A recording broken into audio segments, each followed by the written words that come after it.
Welcome to Live Greater, a health and wellness podcast brought to you by the University of Maryland Medical System. We put knowledge and care within reach, so you have everything you need to live your life to the fullest. This podcast is sponsored by Charles Regional Medical Center. I'm Scott Webb, and there are certain topics that men generally don't love to discuss, and one of them is definitely erectile dysfunction. And joining me today to help men to know that ED is common and treatable is Dr. David Levy. He's a urologist at Charles Regional Medical Group, Urology.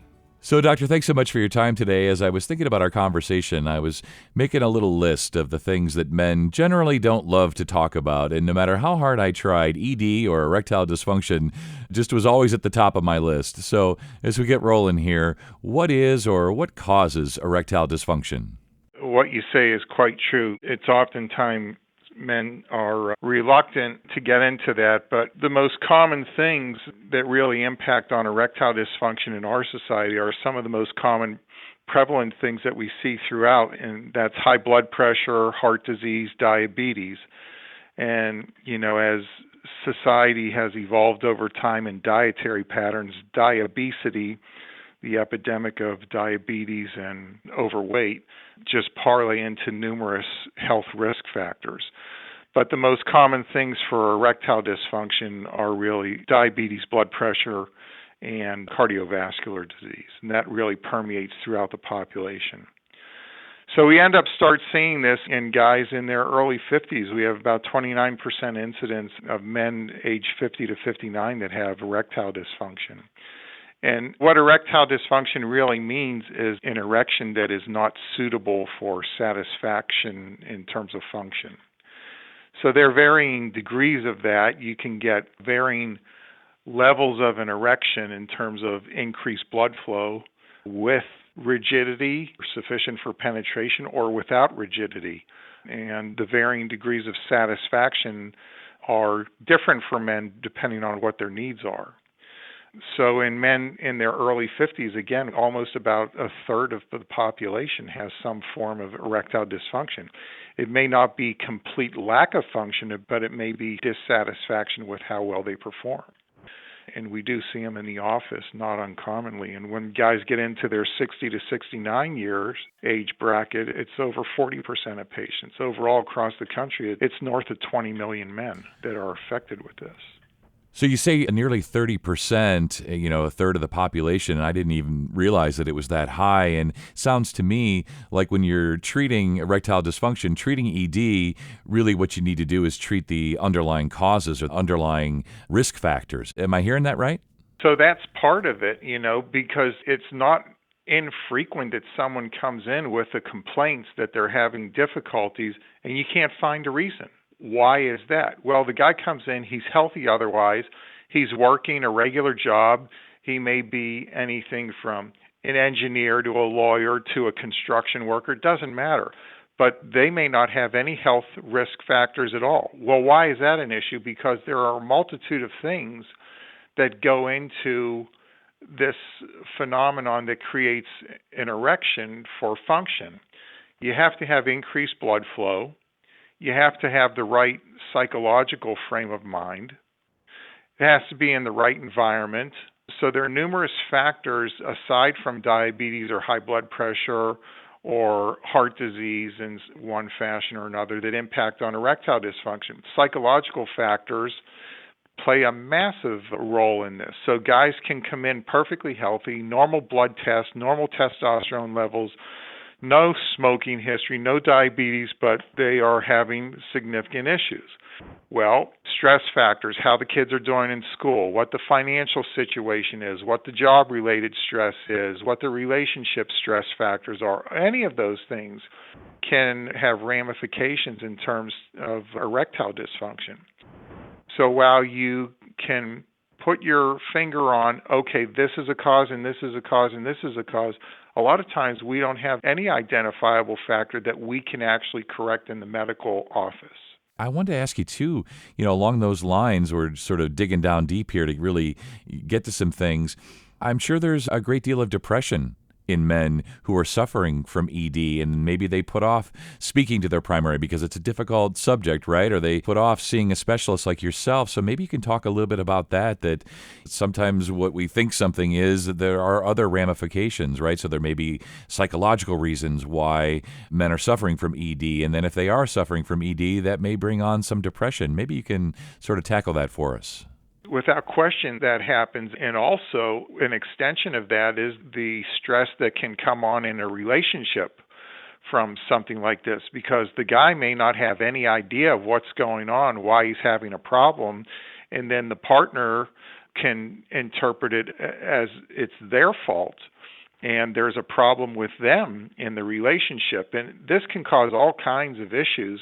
So I have always been a strong advocate that when something like this surfaces, go and see the doc and even come in as a couple to have the discussion, because it's too often that it creates a significant amount of stress in the relationship, and sometimes that can have very negative effects on the relationship when the man really doesn't have any idea of what the issue is. It could, like I said, it could be a work-related stress issue, and when they get home, they just can't detach from that kind of stress, or something in the home environment with, like I said, how kids are doing in school, how the kids are doing financially, or any of these things can cause ramifications that can lead to these issues.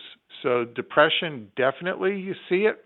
It can be a cofactor in the problem, as significant as heart disease or high blood pressure or diabetes. So all of these things can be significant factors, and the medications that we have available to us are not panaceas. I mean, the medications aren't 100%.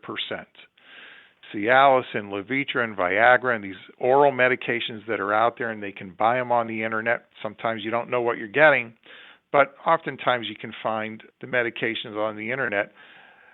So the expectation is, oh, I'll take the pill and I'm going to be fine and everything's going to work. Well, no, it doesn't.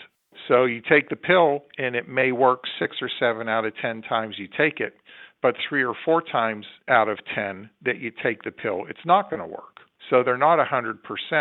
The misconception that you come into the office or you find something on the computer where you can buy the medication and you get it delivered and, okay, problem's fixed. It doesn't work that way.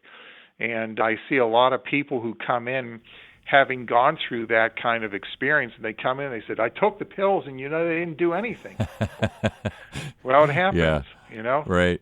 Yep. Yeah, I see what you're saying. Yeah, it's like we all are sort of familiar with these pills you're discussing, these sort of magic pills, but they're not really magic and they don't always work. And so it sounds to me, in addition to being a urologist and a medical doctor, you have to be a little bit of a therapist as well, maybe working with the man, working with couples, trying to diagnose, really get at the heart of things.